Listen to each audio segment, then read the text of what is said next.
The worst thing that you can imagine.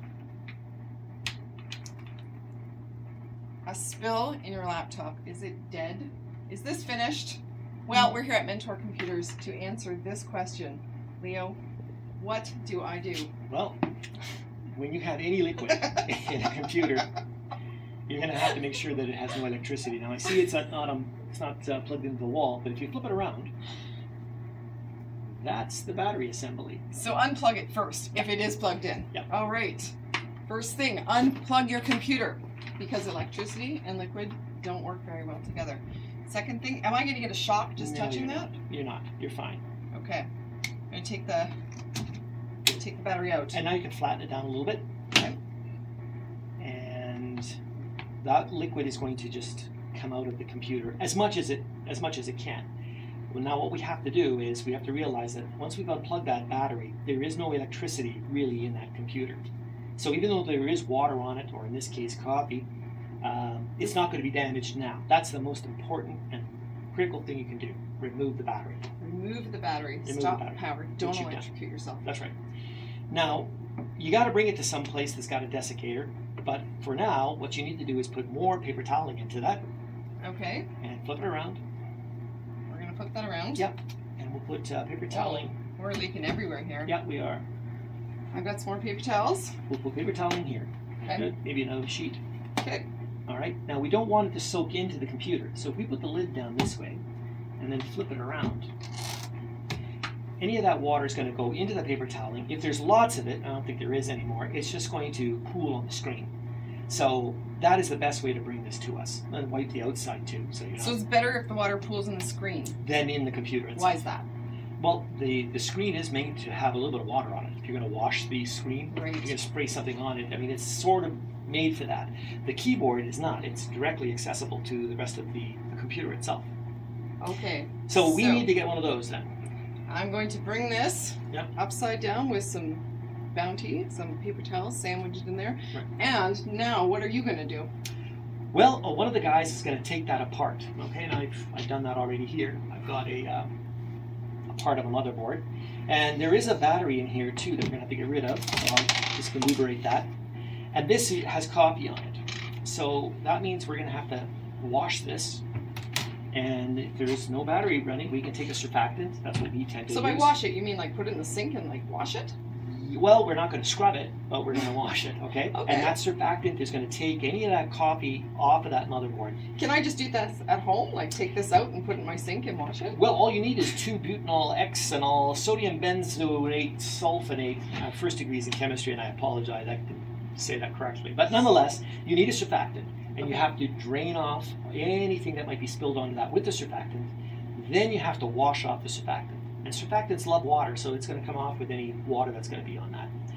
Then the water has to be removed. And we built a desiccator for that purpose. And a desiccator is what? It dries things.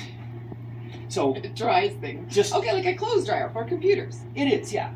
There we go. We have a chemical inside that white Pyrex dish that we got from Value Village, and that material is going to steal the water that's in the air.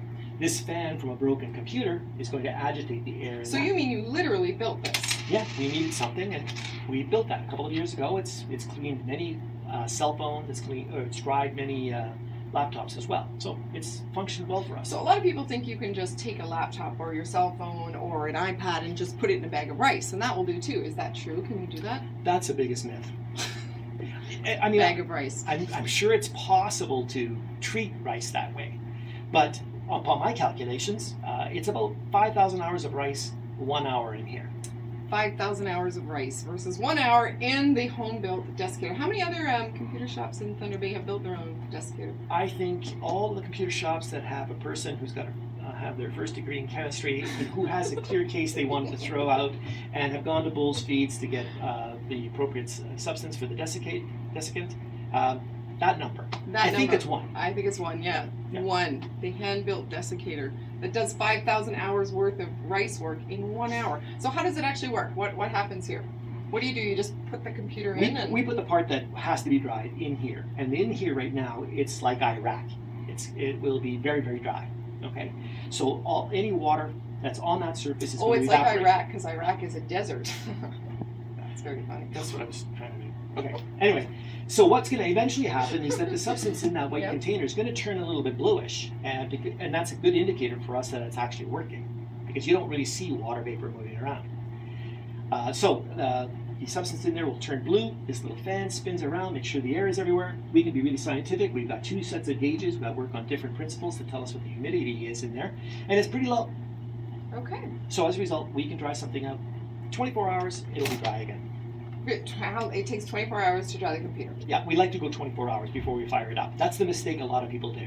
They think that their laptop is dry, maybe they patted it down with paper toweling, they fire it up, there's smoke, and then it's That's working not again. good. No, smoke is not good. No. Yeah, okay, so from start to finish, the time that I spill the liquid on my laptop to getting it back from you dry, what's the elapsed time there? How long did it take you to drive here? Okay.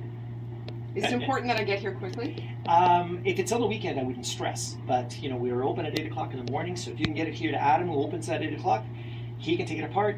And if it needs washing, he can do that and put it in here 24 hours roughly. 24 hours. Roughly, yeah. And then it's good to go again.